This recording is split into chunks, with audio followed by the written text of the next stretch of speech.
Hello everyone, welcome to my sanctuary, which is my bathroom. My name is Louis. I'm a burnt out corporate consultant at one of the largest international consulting firm, and I hate my life for obvious reasons. And sitting on the toilet, scrolling my phone has been a highlight of my day, given the bleak nature of my life. But I've come to understand that I'm not the only one who experienced this. Apparently, many people who lead lives of such quiet desperation find refuge in their bathroom upon their toilets. There are so many people that are working all day long doing something that is deeply unsatisfying. Soul killing. They're stuck in traffic all day, and then they're stuck in a cubicle after that. They relish the time to take a shit in the bathroom and look at their phone. That's a highlight of someone's day. And I have contemplated extensively my fondness for sitting on toilets, as well as that of many other people like me, and I've arrived at a conclusion that is surprisingly instructive and useful and in general conducive to well-being. One might even call it a spiritual insight, and I'd like to share it with you. The first thing to notice is that taking a shit is, in a way, non-negotiable. There is some room for negotiation, of course, when the urge to take shit arises. You can kind of hold it in for the time being, but you can only hold it in for so long before you're going to have to either let it out or suffer some kind of health problem. So there is a non-negotiable nature to the experience of taking a shit. And taking a shit is also a great equalizer, regardless of who you are, whether you're rich or poor, tall or short, beautiful or ugly, right? Regardless of where you're born or where your socioeconomic status is, you will, at some point, take a shit. And it's the same shit that we're all taking, generally speaking, in the sense that a rich person's shit is not any more satisfying to take than that of a poor person. And the non-negotiable nature of shit taking applies to everyone as well. Regardless of who you are, when the shit comes, you have to stop what you're doing and take it. Taking a shit is similar to death in that regard. It is a universal and equalizing human experience. And the non-negotiable and equalizing nature of the experience of shitting means that it serves as a perfect excuse to do nothing. Usually when I sit down and do nothing, I feel guilty about it. I feel like I'm slacking off and I should really be doing something more productive. And I feel anxious for wasting time. But when I sit down and take a shit, the guilt and anxiety do not arise because I have a perfect excuse. My mind has to acknowledge that, first of all, it is not like I have a choice in the matter, right? When shit comes, I gotta take it. And second of all, everyone shits, right? Even Elon Musk, right? The most productive primates in the world needs to stop what he's doing and take a shit at some point. So while I'm taking a shit, not only do I not feel unproductive,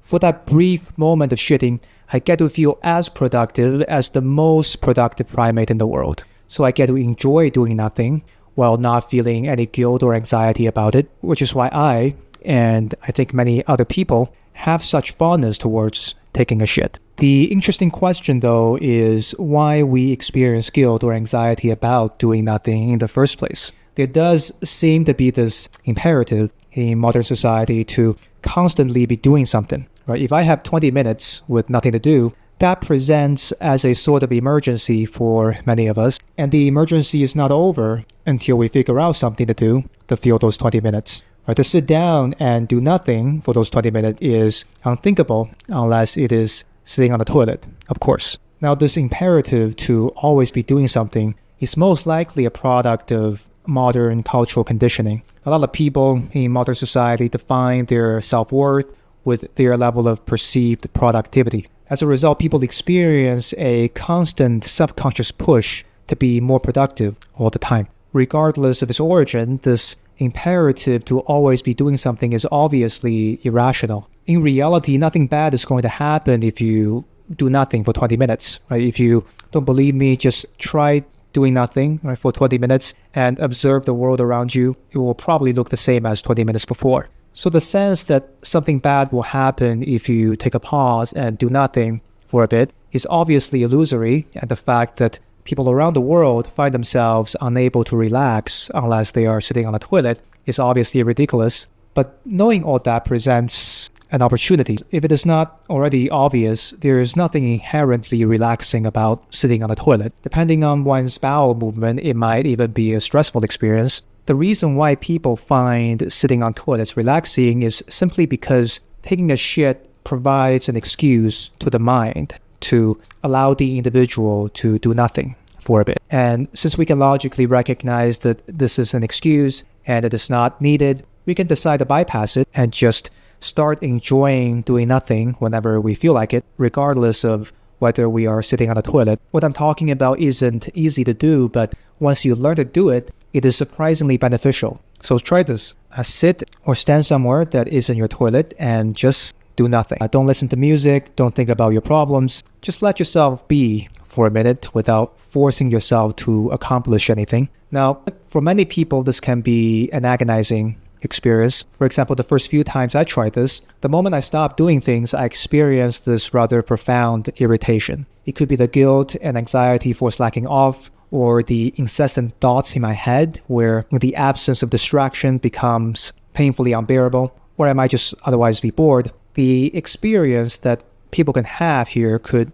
be different, but they're almost always unpleasant. But I would encourage you to keep trying despite the initial discomfort, because you know logically that the pain you experience when you stop doing things is irrational. Right? Nothing bad is happening when you do nothing. So your mind is just throwing a tantrum for no reason. And as you keep trying, the discomfort decreases over time, and the amount of time the discomfort lasts decreases as well. So it takes a while to undo the social conditioning and get used to this, but it is worth doing. Right? Taking regular short pauses throughout the day has the benefit that one would expect from a meditation-like practice, such as reducing stress and generate more peace.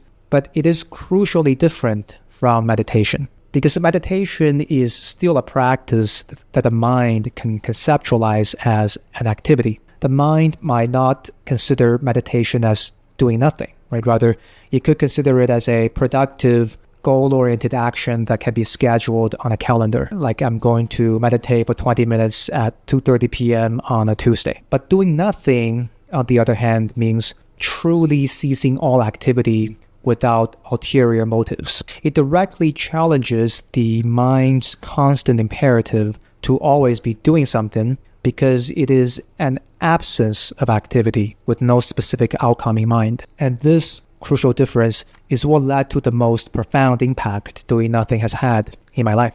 It proves to me on an experiential level that if I stop doing things, nothing bad will happen. It's something that I understood logically, but to prove it to myself experientially again and again provides another degree of psychological freedom, because it removes this parasite in my mind that fuels the subconscious imperative to always be doing something. And this parasite hasn't gone away permanently for me. If I don't pay attention, it will come back again. It's like weed that requires constant trimming. And taking regular pauses of doing nothing in the day serves as a regular trimming process. And that has been a great source of sanity in my life, one that is desperately needed given my unreasonably demanding job. And I would encourage you to give it a try as well. And I seem to have come up with all this by contemplating my own bowel habits. I'm not sure what that says about me as a person, but I probably don't need to think about that too deeply. And I'll need to get out of here as well before my legs go numb. So cheers, bye.